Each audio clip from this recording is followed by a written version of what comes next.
Hello, I'm CJ Werleman, and in this episode, we reveal how you can help catch an Israeli war criminal and bring justice to Palestine. But first, please remember to like and subscribe to our show. Now let's get into it. The International Union of Muslim Scholars has issued a fatwa, calling on all Muslim countries to wage jihad against the State of Israel after 18 months of genocide in Gaza and the occupied West Bank. The organisation slammed Arab and Islamic governments for failing to stop the Zionist army's wanton killing and destruction, which has claimed the lives of more than 500 Palestinian children during the past 2 weeks. These numbers alone confirm the existence of a systematic and deliberate policy of killing Palestinian children in the Gaza Strip. It also confirms what has already been affirmed by the International Criminal Court, when it issued arrest warrants for Israeli leaders. But taking down Netanyahu and other Israeli leaders is not nearly enough. There must be a global effort to identify, locate, and apprehend every Israeli soldier who murdered civilians and/or participated in the destruction of schools, hospitals, homes, and mosques. It's completely and totally unacceptable that Israeli soldiers can massacre innocent people, film themselves doing it, broadcasting their violent criminality to the entire world, but then be allowed to go about their normal lives, travelling freely from Paris, New York, London, or Tokyo. This recent tweet from a respected Arab journalist speaks to what I'm talking about here. Zionist genociders freely vacationing in foreign lands, and in groups of dozens where they openly boast about the world over. In the 1940s, we killed Nazis. Today, we let them sunbathe and frolic in 5-star resorts. How is this allowed to happen? People are rightfully angry that not enough is being done to arrest and jail Israeli war criminals. Even the South African government, which led the charge of genocide against the Zionist state, is now dragging its feet by failing to prosecute South African nationals who have fought for the Israeli army in Gaza. We are angry because these war criminals live and walk among us, including this UK citizen seen firing his .50 caliber machine gun indiscriminately on Palestinian homes, or this French national who bombed schools for fun in Gaza.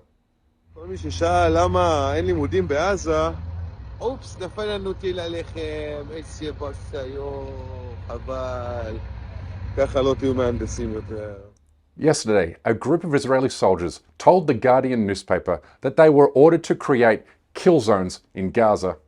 They said, "We're killing them. We're killing their wives, their children, their cats, their dogs. We're destroying their houses and pissing on their graves." End quote.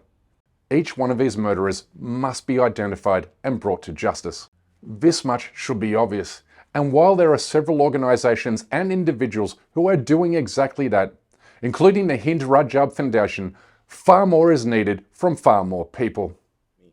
Indeed, as you said in your presentation, our mission is seeking accountability, seeking justice, basically. It is a sad thing that citizens as ourselves should be doing this, because normally this should be an automatic thing that states and legal bodies, international legal bodies, should be seeking. However, it is, of course, our right as citizens to do that when these countries mostly default on their responsibilities. So what we do is monitor the posts of Israeli soldiers who have been extensively, as you know and everybody knows, posting things out of Gaza, out of the ongoing genocide there. And we look for criminal activity because, obviously we only target soldiers who have posted things of themselves that we consider, legally speaking, as war crimes at least, and maybe more than war crimes. So the pursuit of Israeli war criminals should not be left in the hands of only a few individuals or even a few hundred individuals, because all of us can and should play a role in the identification, surveillance, and arrest of these genocidal psychopaths. I mean, take this website for example. It's run by a Canadian journalist who created a database containing profiles of 85 Canadian citizens who have served with the Israeli military during the Gaza genocide. His database has been so effective that Canadian members of the IDF are no longer sharing their real identities and locations online. A week ago, 28-year-old Orel was home in Toronto. Now, the Israeli-Canadian, whose last name we're not airing due to safety concerns, is at war. I just got back from a mission and I've got a little bit of time, that's why. Born and raised in Canada to a family of Israelis, he says he moved to Israel at 21 to join the Israeli Defense Forces before returning to the Toronto area for the past 2 years. The website asks its readers to contribute any information they might have regarding the identities of Canadians serving the Israeli occupation forces, which brings me to my next point. What about incentivizing people into becoming online vigilantes in the global hunt for Israeli war criminals? I mean, it's just a basic rule in life as it is in business that what gets rewarded gets done and done well. A single billionaire or even a small group of millionaires pooling their resources together to incentivize and reward members of the public for coming forward with information that results in the lawful apprehension of Israeli war criminals. I mean, take Elon Musk for example. He helped Trump win the 2024 election by giving away $1 million checks in a lottery system designed to incentivize new voters to register as Republicans. And he did it again during last week's Supreme Court race in Wisconsin. And yes, it must be said that this is an example of money playing a corrupting influence in politics. But imagine a billionaire giving $1 million checks to individuals and groups that bring an Israeli war criminal to justice. That would be money well spent. That would be an act of charity. And if the super rich are looking for some inspiration, then they can start with the early 2000s reality TV show To Catch a Predator, which has since inspired a whole network of volunteers who pose as children online to catch suspected or convicted pedophiles. These hunters have copied the show's format by exposing their targets on social media and partnering with law enforcement agencies. A peculiar type of manhunt is underway on the outskirts of Birmingham.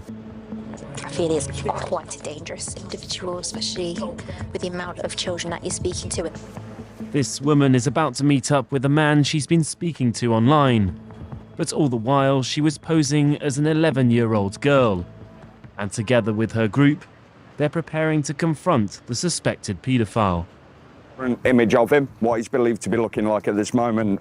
We've verified that through a video call. Well, you one side, me other side. Right, we're good? Everybody good? They take him outside for questioning. Come outside and have a chat. You're not going to let anything on. No one's going to hurt you. Come round here, out the way.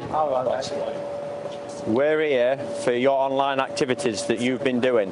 Let's first message to you. I'm 11. She stated her age straight away. Sorry for what? You're sorry you've been calling me? In the meantime, they've called the police to alert them about the situation. No. We've listened. When you really think about it, to catch a pedophile is not too dissimilar to catching an Israeli war criminal. Given the level of systemic sexual abuse that is dished out to Palestinian hostages, and given Israel has become the child rape capital of the Middle East. But there's one fundamental difference between an Israeli soldier and a pedophile. The soldier will openly confess his crime, like this French-Israeli war criminal did to a girl he was chatting with on a popular dating website. For babies, but there is no babies left. What babies? Say that again. Huh? Say it again. No, maybe I killed a girl, she was 12, but I'm looking for a baby. Easily, a wealthy individual or group of individuals could build an online army of super sleuths that peruse online dating sites, target Israeli profiles of military age, and encourage them to confess their criminality. With cash rewards, you will have thousands of volunteers proactively inviting Israeli soldiers to spill the beans. You know, like he took a baby head and cut his head. How many Palestinians have you killed? I told you, 13. How long were you in Gaza? 82 days.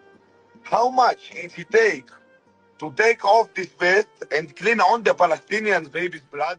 You can also support the Hind Rajab Foundation, which was named in honor of the 6-year-old Palestinian girl who was murdered alongside her family members in Gaza of last year. Its mission is simple: to chase Israeli war criminals around the world until every one of them is prosecuted for perpetrating or inciting crimes against humanity in Palestine. It now has more than 8,000 pieces of evidence against Israeli soldiers, and it recently landed 2 major breakthroughs. One in Cyprus, where local authorities opened an investigation against an Israeli soldier who set fire to a Palestinian home while stating, we will not stop until we burn all of Gaza. He should be rotting away in a Cypriot prison right now, but the Israeli government swooped in and helped him flee the country to avoid arrest. And the same thing happened in Brazil just a few weeks later, when the Zionist regime helped another of its war criminals avoid arrest by fleeing the South American country. The Israeli government has now warned its soldiers against travelling overseas out of fear they'll be arrested for committing war crimes. Ultimately, Palestinians will never be delivered justice until their perpetrators are held accountable. The failure to prosecute genocidal forces will result in the continuation of more genocide. So please, do whatever you can to help catch an Israeli predator. But that's my time for today. Please remember to like and subscribe to the channel, and we kindly ask you please support our effort to expose and confront injustices in the Muslim world by becoming a member of this show at patreon.com/CJWorleman. We can't produce, sustain and grow this show without your help, and we offer exclusive benefits to those who do.